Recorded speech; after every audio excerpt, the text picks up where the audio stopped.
부터 11절까지입니다.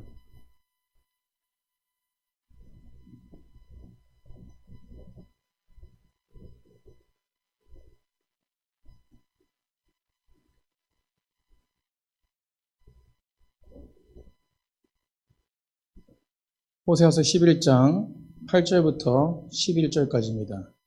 우리 한 절 한 절 교독하겠습니다. 에브라임이여 내가 어찌 너를 놓겠느냐? 이스라엘이여 내가 어찌 너를 버리겠느냐? 내가 어찌 너를 아드마같이 놓겠느냐? 어찌 너를 수보임같이 두겠느냐? 내 마음이 내 속에서 돌이키어 나의 긍휼이 온전히 불붙듯 하도다. 이것이 에브라임을 멸하지 아니하리니 이는 내가 하나님이요 사람이 아니니 내 가운데 있는 그 진노함으로 내게 임하지 아니하리. 그들은 사자처럼 소리를 내시는 여호와를 따를 것이라. 여호와께서 소리를 내시면 자손들이 서쪽에서부터 떨며 오되 그들이 애굽에서부터 새같이 아스리에부터 비둘기같이 떨며 오리니 내가 그들의 집에 머물게 하리라. 나 여호와의 말이라. 아멘. 옆에 분과 인사하겠습니다. 사랑합니다. 사랑하고 축복합니다. 오늘도 주의 말씀 가운데 하나님의 말씀하시는 그 말씀 속에 들어가는 귀한 백성들 되길 소망하며 그 말씀대로 순종할 수 있는 믿음의 사람들 되길 간절히 축복합니다. 옆에 분 보시면서 정말 한번 바라보세요. 정말 사랑하십니까? 별로 사랑하시지 않으신가요? 왜? 표정들이. 만약에 옆에 분과 한 달짜리 사랑이라면 어떤 사랑을 나누시겠습니까? 엄청나게 아마 뜨거운 사랑을 나누실 거예요. 한 달짜리 사랑이라면. 네, 맞습니다. 근데 이 옆에 분과 수십 년 동안 사랑해야 된다라고 벌써 생각하시고 사랑한다면 어떠시겠습니까? 수십 년 동안 변함없이 사랑하시겠습니까? 네. 말은 잘하죠, 저희도. 네. 사실, 저도 이 교회에서 이제 어렸을 때부터 있으면서, 어린 시절부터 있으면서, 우리 뭐 장로님은 35년, 뭐, 어떤 장로님은 30년, 우리 집사님들은 뭐, 어렸을 때 같이 생활하면서 지내고, 막 이렇게 지내오면서, 그 주님의 사랑을 나누고 사랑을 했습니다. 그런데, 변함없이 그분들 사랑했느냐라고 저 안에 질문을 던지면요. 아유, 부끄러운 사랑인 것 같아요. 이제 그것처럼 저희들은 한 달짜리라고 생각하면 한 달 열심히 사랑할 수 있습니다. 그런데 그 사랑의 기간이 끝까지라는 것이죠. 그렇기 때문에 우리는 그 사랑을 나눠야 되는데 우리는 정말로 이 땅을 살아가면서 사랑한다라고 하지만 이 굴곡이 없는 사람이 없다는 것이에요. 정말 사랑해서 결혼한 아내를 생각해 보십시오. 예. 아내를 생각하더라도 마찬가지지 않습니까? 자녀를 생각해 보세요. 자녀를 생각하더라도 그 사랑이 변함이 없나요? 예. 이 땅에 완전한 사랑은 없다라는 것입니다. 그렇다면 그 완전한 사랑은 누가 주시는 걸까요? 예. 바로 하나님의 사랑만이 완전하다는 것이죠. 저는 결혼한 지 지금 이제 16년 돼서 이제 많이 안 됐는데, 근데 점점 아내가 너무 사랑스럽고 이뻐 보여요. 그런데 그게 매번 그렇게 되지 않더라고요. 이게 굴곡이 있습니다. 그럼에도 뭐 그 사랑은 변함 없다라고 하지만 굴곡이 있어요. 저희도 마찬가지 아닙니까? 변화할 수 있다라는 거. 누구는 변할 수 있습니까? 사람은 변할 수 있습니다. 성도와의 관계도 그렇고 여러 가지 주변의 사람들과의 관계도 그렇고 아내와의 관계도 그렇고 자녀와의 관계도 그렇습니다. 사랑이라는 굴레 아래 우리는 변함없이 닿아야 되지만 변할 때가 있다는 것입니다. 이게 뭐 완전히 무너진 사랑이 아니라는 것입니다. 우리 자세히 보지만 사실은 이 땅을 바라보면서 그렇지 않습니까? 제가 어저께 김순희 집사님 이제 어깨 수술하셔가지고 이제 이준 아내랑 같이 이제 이준 사모랑 같이 병문안을 가서 이제 기도해 드렸어요. 근데 그 옆에 누가 있었냐면 김순희 집사님 남편 권종기 형제님이 계셨거든요. 요즘에 김순희 집사님이 이 수술을 하셔도 그렇고 뭐 수술이 결과가 좋았다 그래도 그렇지만 요즘에 입에 걸리셨어요. 왜냐하면 남편분이 3주 동안 연속으로 교회 나온 적이 없었는데 3주 동안 연속으로 나왔거든요. 그래서 다음 주에는 또 나오게 생겼어요. 다음 주에도. 그래서 4주 동안 연속으로 나오게 생겼다는 거죠. 그런 적이 없는데 너무나 이제 좋아하는 거예요. 근데 사실은 저희가 이제 저번 주에 이제 그 남성교회 이렇게 교제를 나누면서 볼링을 치고 나서 이제 막 이렇게 뭐 이런저런 얘기하다가 우리가 다음 주에도 또 모여가지고 또 뭐 식사를 함께 했으면 좋겠어요 하니까 그 권정규 형제님이 뭐라 그러냐면 벌써 2주 나왔는데 다음 주까지 나오면 3주인데 이러셨거든요. 그러면서 이제 말하기를 지나가는 말로 하기를 뭐라고 말씀하셨냐면 다음 주에는 우리 김수진 집사가 우리 아내가 수술을 해가지고 병간호를 해야 됩니다 이러는 거예요. 그래서 제가 이제 스스로 서슴없이 뭐라고 그랬냐면 병간호 하셔야 되니까 다음 주는 패스하겠습니다 그냥 그랬거든요. 그리고 병문안 갔는데 병문안 가가지고 아이고 내일 나오면 좋겠는데 김수진 집사님 그 병간호 때문에 내일은 패스하시겠네요. 안타까운 마음입니다. 이러니까 김수진 집사님 옆에서 뭐라 그러신지 아세요? 내일도 갈 거예요 목사님 무슨 소리 하시는 거예요 이러는 거예요. 그래서 제 믿음이 연약한 거죠. 근데 이제 이 시작점이 왜 이렇게 되었느냐라고 하면은 어머니 학교를 하시고 나서 김수진 집사님이 많은 변화가 있었대요. 그러니까 그 시작점, 회복의 시작점이 변화가 있으니까 남편이 너무 좋아가지고 지금 다투기 싫고 여러 가지 사랑을 주니까 이렇게 나오신 거라는 거예요. 근데 제가 그러면서 기도했던 건 뭐냐면 이 사랑, 이 관계가 변하지 않게 하여 주시옵소서. 그런데 때로는 또 남편이 속상할 때가 있으면 안 나올 때가 있을 수 있고. 우리는 이렇다는 것입니다. 그러나 변함없는 사랑은 주님의 사랑인 줄 믿습니다. 오늘 본문의 호세아서도 마찬가지예요. 이 변함없는 사랑을 주님께서 이스라엘 백성들에게 허락하십니다. 이스라엘 백성들이 몇 지파로 나눠져 있나요? 12지파로 나눠져 있습니다. 이 12지파를 자세하게 들여다보면은 야곱의 자녀들이 12지파를 이루었는데 12지파를 이룰 때에 더 자세하게 나가면 야곱의 아들들은 10지파입니다. 몇 지파라고요? 네, 10지파고 야곱의 아들 12 아들 중에서 레위 자손, 레위 자녀와 그 다음에 요셉 둘이 빠졌습니다. 지파에서. 둘이 빠지고 누구를 축복했냐면 창세기에서 보면은 야곱이 요셉을 축복하면서 애굽의 총리가 돼서 요셉을 축복하면서 그 자녀들을 축복해 주거든요. 그게 바로 누구냐면 에브라임과 누굽니까? 네, 므낫셋입니다. 네, 두 자녀를 축복해요. 그리고 그 자녀들 가운데 두 지파가 생깁니다. 그래서 한마디로 말해서 정확하게 말하면 야곱의 12지파, 그러니까 이스라엘의 12지파는 야곱의 자녀들 둘, 손자 둘이라는 거야. 야곱의 자녀 10, 손자 둘이라는 것이에요. 그렇게 되어진 속에서 오늘 8절에 뭐라고 말하냐면 오늘 8절 보십시오. 에브라임이여 내가 어찌 너를 놓겠니라는 것이. 그럼 누구를 말하는 겁니까? 에브라임 지파를 놓고 말하는 것이에요. 에브라임이요. 그 다음에 또 8절에 뭐라면 이스라엘이요 내가 어찌 너를 말하겠느냐. 이것을 우리가 알아야 된다는 것이죠. 이제 이 이스라엘 지파가 잘 쭉쭉쭉 나왔습니다. 모세를 통해서 출애굽하고 그리고 여호수아를 통해서 하나님께서 이스라엘 백성들에게 12지파의 땅 분배를 쫙 이루시고 그리고 나서 이 이후에 어떤 일이 벌어졌냐면 이들이 평안하니까 자신의 왕을 세워달라고 해요. 그래서 왕국 시대가 되어집니다. 열왕기 시대. 그래서 열왕기 시대 때 어떻게 되어지냐면 사울이 왕이 됐죠. 다윗까지 이어집니다. 그리고 솔로몬까지 이어져요.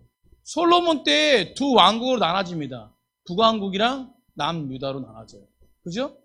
북이스라엘, 남이스라엘은 남유다라고 하죠. 그리고 나서 왕이 갈라져요. 그리고 나서 그런 부분 속에서 갈라지고 나서 이야기를 하는 것이 어떤 이야기를 하냐면 이 북이스라엘을 뭐라고 호칭했냐면 에브라임이라고 호칭했습니다. 뭐라고 호칭했다고요?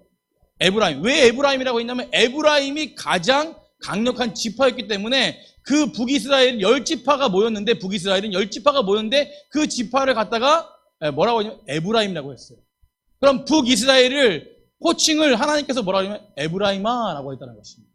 그리고 남유다라는 호칭, 남유다라는 이 지파를 갖다가 뭐라고 호칭했냐면 유다라고 했어요. 두 지파가 같이 유다와 한 지파가 같이 했는데 그것을 바로 뭐냐면 유다라고 했습니다. 유다, 남유다. 그런데 남유다를 향해서 하나님께서 뭐라고 하시냐면 너희들은 이스라엘아라고 했습니다. 그렇다면 오늘 본문에서 에브라임아라고 부른 것과 이스라엘아라고 부른 것이 누구를 지칭하는 것이요? 바로 하나님의 백성 이스라엘 그러니까 12지파를 지칭하는 것이요. 지금 두 길로 나눠져 있는 북이스라엘과 남유다를 호칭해서 에브라임아 북이스라엘, 남유다를 호칭해서 이스라엘아라고 하는 것입니다. 이해가 되셨나요? 예. 그런데 오늘 분명하게 뭐라고 오늘 본문에 말씀하시냐면 에브라임은요 내가 어찌 너를 놓겠느냐라는 것이요. 뭐 하겠느냐? 놓겠느냐?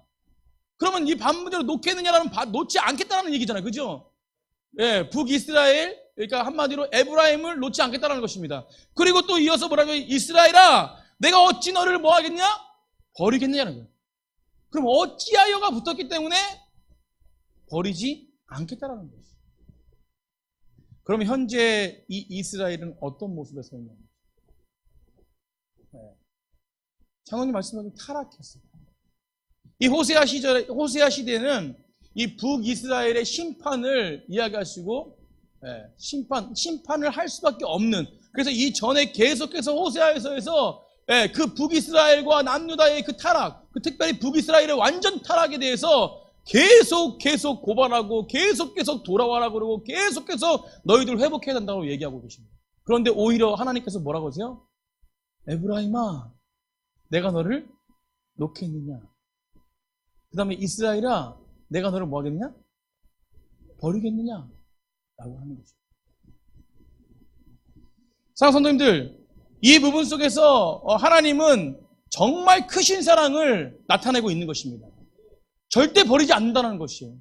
너희들이 아무리 속을 썩이고 너희들이 죄가 있더라도 내가 너희들이 내 백성이라고 칭함받았다면 내가 너희들을 버린다 안 버린다?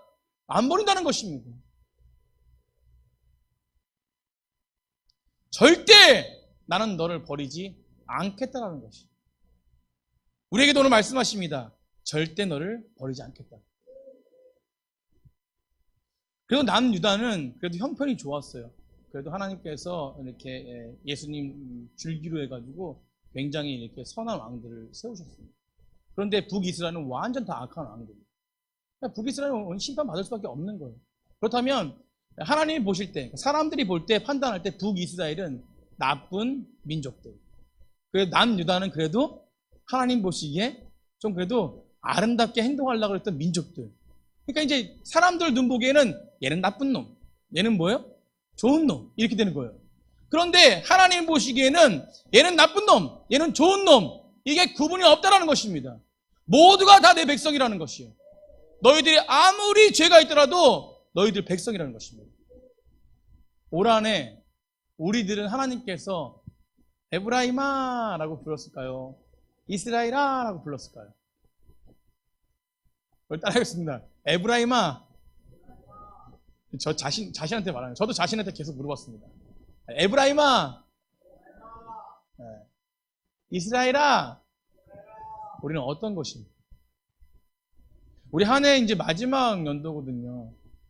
마지막 결산을 하나님께서는 우리에게 물어보실 것입니다. 아까 장상원 집사님도 앞에 나와서 찬양인도 하시는데 아이고 한 해를 돌아보니까 감사한 것뿐인데 감사 못했어요.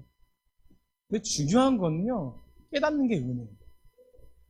이제 후반부에 이제 결론적으로 말씀드리겠지만 이 모든 이야기를 듣는 것이 은혜입니다. 그러니까 들려야 돼요. 하나님의 말씀이 들려야 될 줄 믿습니다. 그래서 오늘 본문에 우리 사실은 에브라임이라고 오늘 1년 동안 저는 에브라임이었어요 했다고 실망할 필요 없고, 그리고 이스라엘이라 했다고도 또 기뻐할 필요도 없습니다. 하나님은 모두가 다 뭐요? 차별 없이 다 부르신다. 아멘. 한 번도 우리 자녀들을 자녀 삼아주셔서 잘못했다고 실수했다고 하나님은 버리시는 분이 아니십니다. 끝까지 감싸주시고 끝까지 포기하지 않는 분이 하나님이세요. 이 땅을 바라보십시오. 이 땅에 가정을 포기하고 자녀들을 포기하고 사람들을 포기하는 것이 얼마나 많습니까? 그 사람을 통해서 회복될 미래를 바라보지 않고 그 사람을 통해서 얼마나 포기할 게 많습니까? 하나님은요, 성령을 통해서 자녀들이 예언할 수 있게, 그리고 늙은이들이 환상을 볼 수 있게 우리에게 분명히 말씀으로 허락하셨습니다. 그래서 우리가 어떤 것을 바라보고 선포하냐가 틀린 것이에요. 제가 누누이 설교했지만 어저께 학생들이랑 좀 나눴습니다. 나누면서 그런 얘기를 했어요. 성령에 대해서, 이제 성령의 인도하심에 대해서, 성령의 인도하심은 말씀 가운데 충만한 자들이 분명히 예언할 수 있고 환상을 볼 수 있다는 거예요. 그 예언과 환상은 무엇으로 이루어지냐? 말씀으로 이루어지는 것입니다. 그래서 제 이야기를 하면서, 제가 이야기를 하면서 우리 학생들과 나눴어요. 우리 학생들 가운데 제가 올해 전사님 모시기에 가르쳤을 때 어떻게 가르치고 어떻게 선포했냐면, 너희들이 이제는 됐어. 너희들이 이제는 예배자로 섰기 때문에 이제는 우리 학생들이 꿈틀을 거릴 거야. 그래서 올 초부터 뭐라고 했냐면, 너희들이 2배 부흥될 수 있어. 더 많게 50명이 될 수도 있어. 올해 마무리 될 때까지. 근데 계속 시간이 흐르는데 변화가 없어요. 나는 선포했는데. 그래서 좀 잠깐 떨리죠, 좀. 주님 하셔야 됩니다. 계속 그렇게 가지만 계속 그래도 선포했습니다. 그러니까 제가 말씀 가운데 하나님이 예배자로 섰으면 애들이 정말로 이 땅 가운데 사람들을 따라가지 않고 정말로 하나님을 바라본 자가 된다면 내가 어떻게든지 부어줄게. 근데 9월달부터 조짐이 보이기 시작했어요.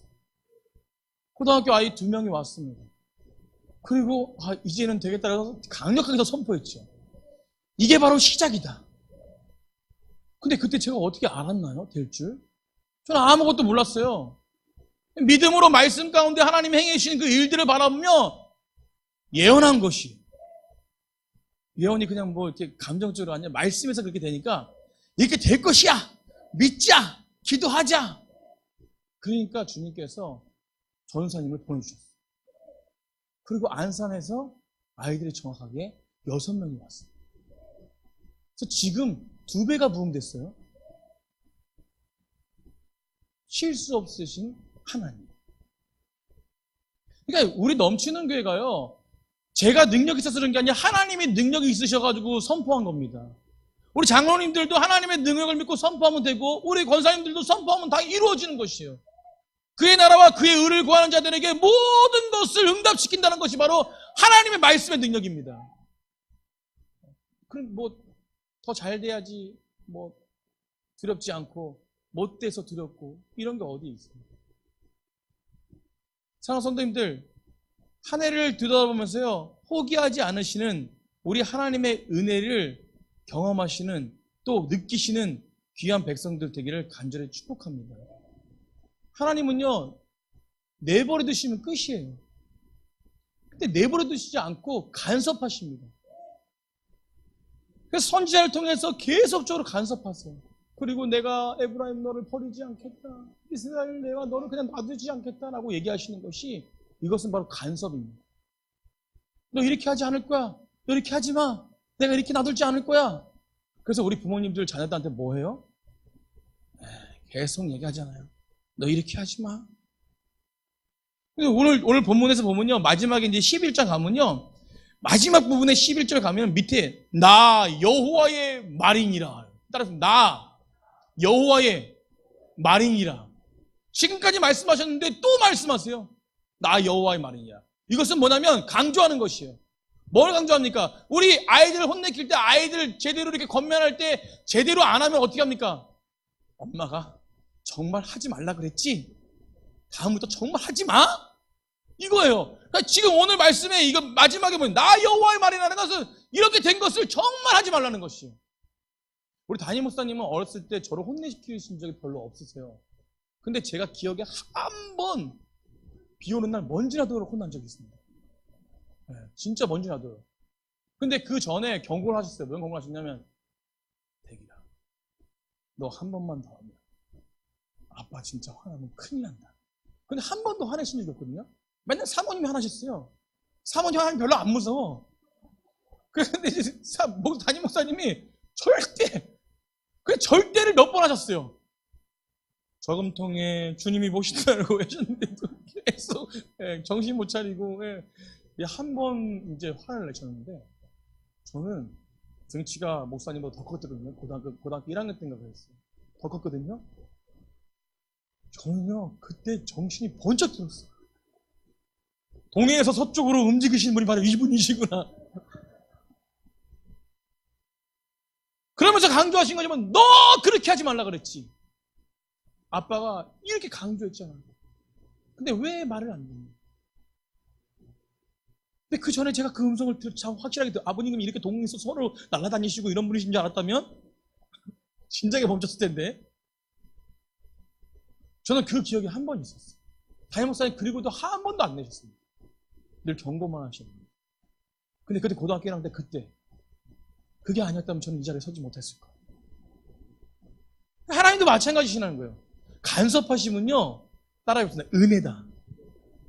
그러니까 우리를 간섭하고 계신 게 은혜예요. 그래서 어떤 문제를 일으키시고 어떤 문제 속에서 자꾸 깨닫게 하시는 것이 바로 은혜라는 것입니다. 그래서 말씀을 들을 때 우리에게 자꾸 책망하시고 우리를 인도하시는 것은 은혜예요, 은혜. 오늘도 계속 이렇게 우리한테 말씀하셔서 한 해 동안 우리를 뒤돌아보게 하시는 것은 하나님이 저를 통해서 말씀해 주시는 하나님의 전능하신 말씀의 은혜라는 것입니다. 성도님들, 정말 오늘 포기하지 않으신 하나님, 내버려 두시면 무서운지 아세요?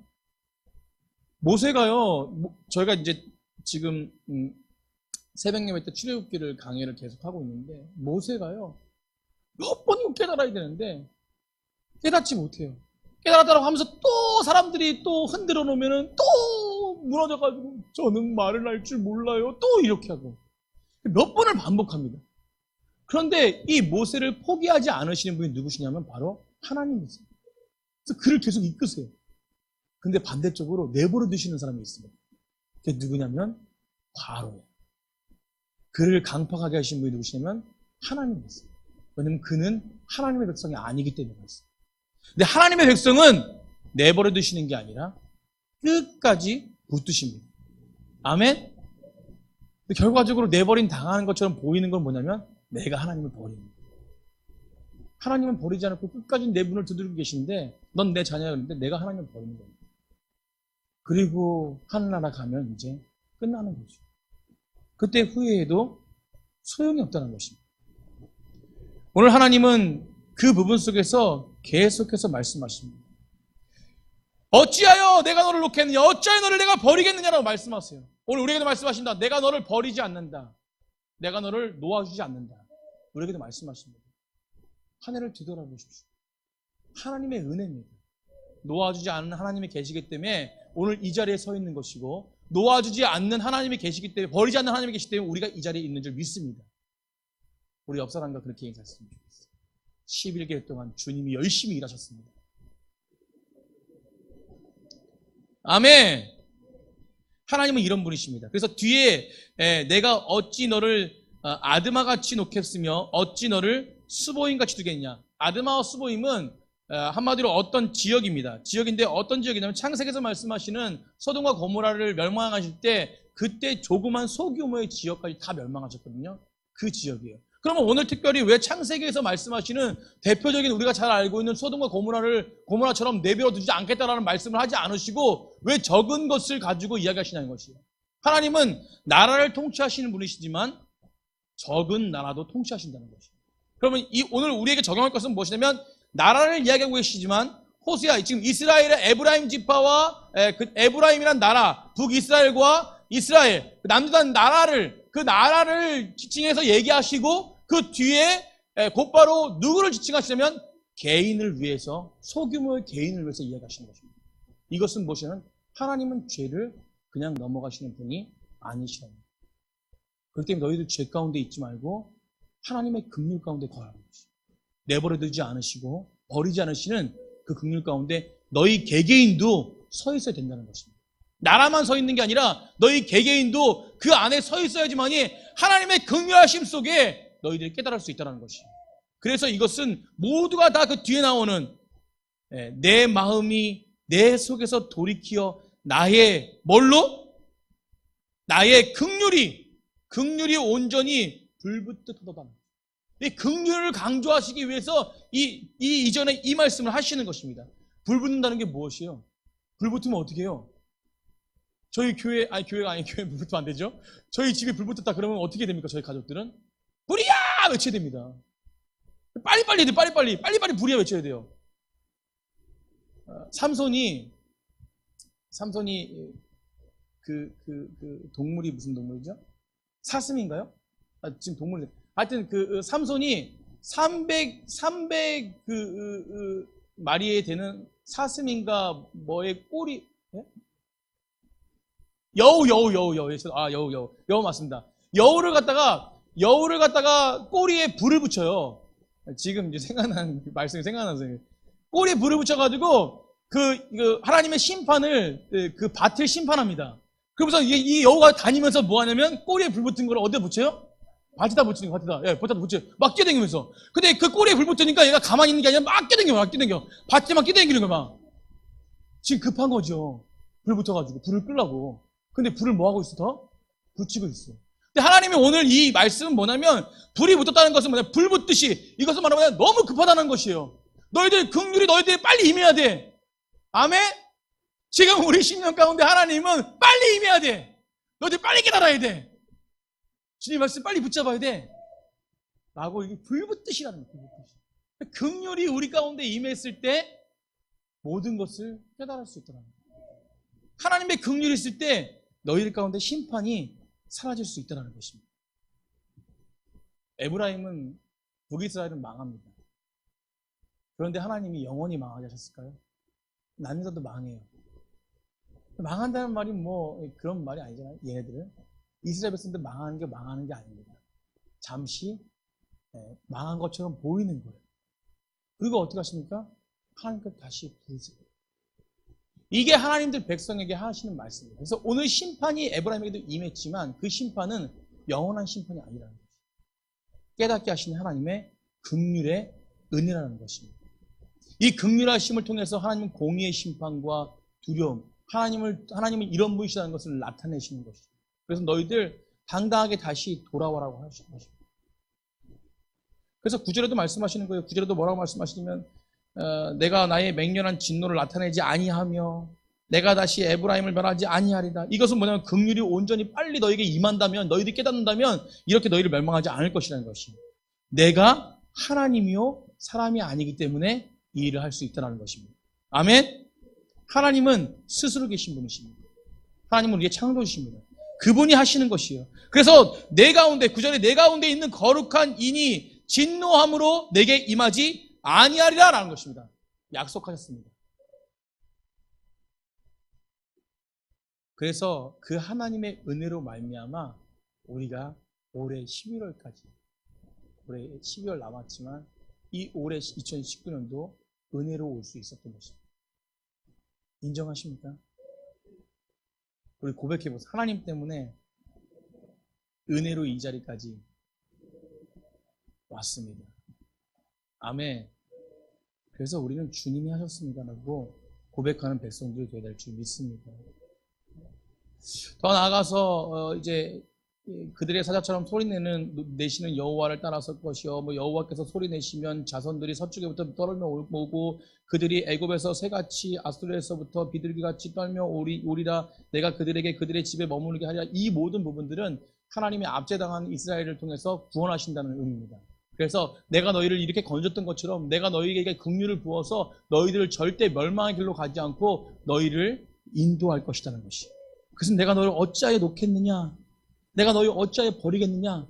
절대 놓지 않고 버리지 않는 하나님의 은혜를 말씀하고 있습니다.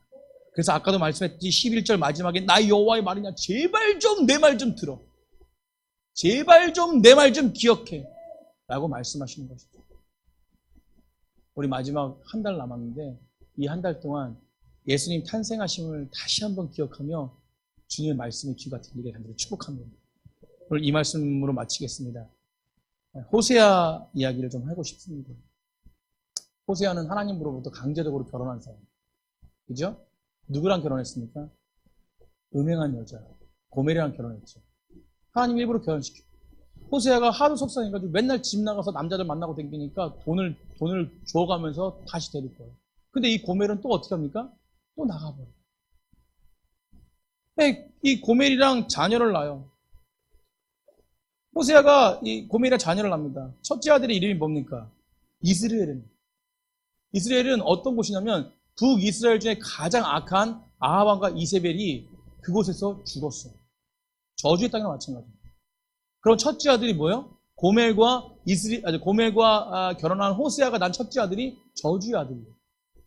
자, 두 번째 딸은 누구냐면 로후함마예요. 로후함마는 뭐냐면 하나님께서 긍휼하게 여기지 않는다는 뜻입니다. 세 번째 또 있습니다. 세 번째 아들은 로함미예요. 로함미는 뭐냐면 내 백성이 아니다라는 뜻이에요. 자녀들이 다 저주예요. 이름이. 그 와중에도 이 선지자는 하나님을 떠나지 않습니다.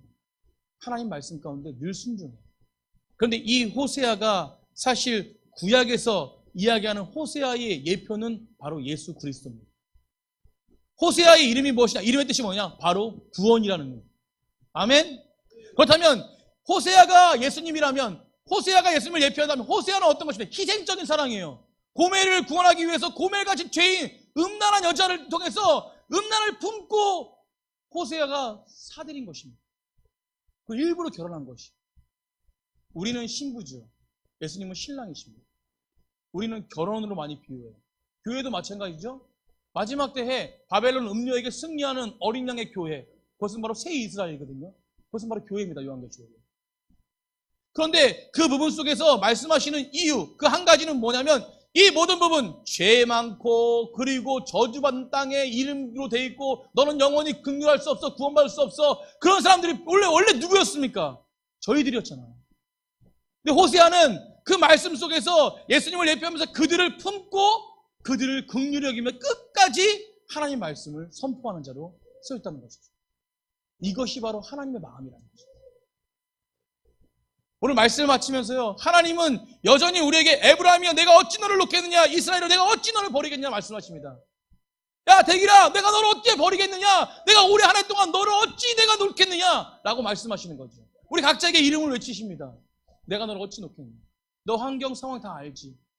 너가 이런 고난 속에서 힘들어하고 외로워하고 어려워하고 있지 않냐. 그런 부분에서 그래도 너를 지키는 하나님. 우리 각자에게 주시는 메시지가 무엇입니까? 하나님은 때로는 우리가 자녀를 우리가 지킬 수 있습니까? 하나님은 자녀를 지키고 있다면 올 한해 자녀들 정말 하나님을 감사해야 돼요. 모든 걸 들여도 아깝지 않지 않습니까? 우리 부모님을 허락하셨다면, 부모님을 지켰다면 부모님을 지켰다면 정말 하나님을 감사해야 돼요. 우리 가정 가운데 화목을 줬다면 그 화목을 주신 하나님 감사해야 돼요. 그것이 바로 하나님 줬다는 그 믿음이거든요. 하나님은 이렇게 죄 많은 우리, 여전히 썩을 수밖에 없는 우리, 사실 우리의 모습을 보면서 1년 동안 저는 저 모습을 보면서 고백했어요. 목사임에도 불구하고 너무나 아니란 모습들이 제 생각에 있었습니다. 제가 이런 자였네요. 사실은 예수님께서 그 죄 많은 에브라임을 부르시면서 너를 다시 심판하지 않겠다? 당연히 심판에 매임에도 불구하고 심판하지 않겠다고 말씀하십니다. 여전히 호세아가 당연히 결혼하지 말아야 되고 당연히 그냥 한 번 바람 피면 끝내야 되는 그 여인에게, 아내에게 끝까지 변함없이 그를 사랑하는 마음으로 사들이 이렇게 했어요. 자녀들 저주받은 것 같지만 그들을 품고 아끼고 감싸주는 것이 누구냐면 바로 호세아였습니다. 이게 바로 예수 그리스도라는 것입니다. 우리 한 해 동안 얼마나 하나님 앞에 당당했나요? 하나님 앞에 당당했다고 입장을 내놓을 사람은 아무도 이 땅에 없을 것이죠. 그래서요, 우리는 예수 그리스도 때문에 의인이 된 자지 우리의 모습을 보면 의인은 아닙니다. 있습니까? 누구 때문에 의인 됐습니까? 그래서 오늘 오전에 담임 목사님이 하셨지 않습니까? 오직 예수! 그래, 선포합시다. 오직 예수! 그래서 예수님 때문에 우리는 의인된 자들이에요. 예수님 빠져버리면 우리는 끝입니다. 끝. 그래서 올 한 해도 우리가 예수님 안에서 함께하지 않고 주님 안에서 함께하지 않고 이렇게 나를 품어주시고 죄 많은 영혼들을 감싸주신 그분 안에 거하지 않으면 우리는 다른 생각할 수밖에 없고 다른 길로 갈 수밖에 없는 연약한 자들이다. 사랑하는 성도님들, 오늘 우리 넘치는 교회가 정말로 아브라함이 소돔과 고모라 때 찾았던 그 의인 마지막의 열면, 우리가 아브라함을 생각할 때도 은혜예요. 아브라함이 그것을 심판하지 말아주세요. 그래서 50명에 40명에 30명에 20명에 쭉쭉 내려오면서도 하나님께서 그 아브라함의 얘기를 다 들어주잖아요. 결국 저 누가 포기해요? 아브라함이 포기해요. 넘치는 교회는 의인 10분이 계신 줄 믿습니다. 올 한해 우리에게 뒤를 돌아보면서 사실은 우리도 잘난 것이 없고 완벽하게 행한 것이 없음에도 11개월 동안 하나님이 지켜주신 은혜를 기억했습니다. 저와 여러분이 그 기억을 하면서 마지막 이 한 달 예수님 탄생하신 대인절 기간에 오직 예수님을 바라보면서 예수님이 이 땅에 오신 것을 기념하면서 최선을 다해서 주 앞에 온전하게 내 삶을 드리는 귀한 백성들 되길 간절히 축복합니다. 우리 옆 사람과 그렇게 얘기하겠습니다. 긍휼이 많으신 분 축복합니다. 아멘. 주님이 모든 걸 하셨습니다. 어찌 놓겠느냐, 어찌 버리겠느냐 라고 말씀하시는 그 주님 앞에 감사함으로 한 해를 마무리하시며 또 과거를 되돌아보며 내년을 기대하시는 백성들 되길 간절히 축복합니다. 우리 찬양하겠습니다. 은혜 아니면 살아갈 수가 없네. 우리 찬양하시면서 말씀 생각하시면 찬양했으면 좋겠어요. 정말 하나님, 내 마음이 내 심령이 이랬고